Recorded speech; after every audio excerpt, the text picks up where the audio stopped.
Hello.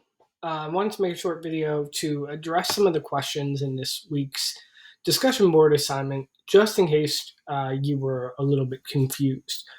So now the question asks you to think about the tension in social identity theory or conformity in both Leave Your Name at the Border and Why I Own a Gun. In the first one, Leave Your Name at the Border, the author Manuel Munoz is talking about the tension between his Mexican identity and his American identity. Throughout the narrative, he gives a series of examples in which he feels kind of challenged, where his kind of sense of self is drawn into question. Why Own a Gun? It's a little bit more difficult to discern what the tension is. It has to do with the community that our narrator exists in.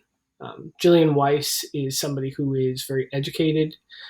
She runs in very liberal circles, but she is a woman and she is somebody with a disability. These are two things that are central to her identity. The fact that Jillian Weise is an outsider in her community is the thing that creates tension between her social identity and her need to conform.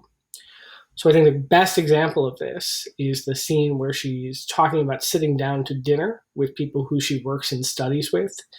And her friends are talking about things like Columbine and Virginia Tech and talking about all the negatives associated with gun ownership. She chooses, of course, to remain quiet. And there's a moment where we see her conforming outwardly, not inwardly, but certainly conforming outwardly. And that's one of these moments that we see tension arise in that essay. Both essays kind of begin with an inciting incident that cause our authors to begin to travel down this journey of thinking about who they are. Our inciting incident for Leave Your Name at the Border is that our narrator is returning home. Right? He's been studying off on the East Coast or living and working off on the East Coast for a number of years, and he's returning home to California.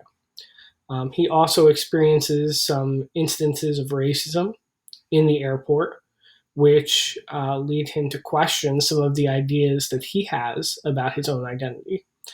Our narrator in Leave Your Name at the Border has actually begun to inwardly conform in some ways, and the narrative itself is a moment for him to recognize that and express some remorse around it, or maybe remorse is not the best word, but a desire to do otherwise, right? To change.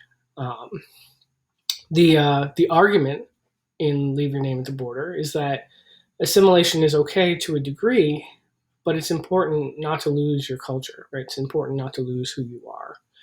And so we get that in a series of anecdotes that he shares about mispronunciation of a Spanish name at the airport, a Spanish woman who's wearing light makeup to make herself look whiter, as well as his backflash exposition where he's talking about the way in which names in his family have changed over time.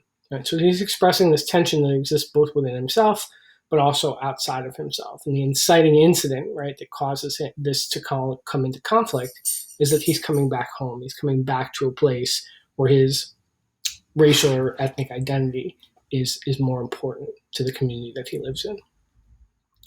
The inciting incident in Why I Own a Gun is the moment in graduate school where the narrator's professor or teacher tells her that disability studies is not real. It's not a valid thing to study. And it's a moment when our narrator, Jillian Weise, feels powerless.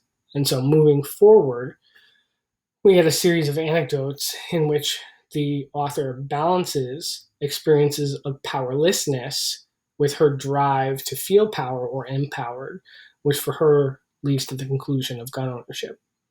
In fact, the argument in Why I Own a Gun is simply that sexual violence, misogyny is something that is part of our world.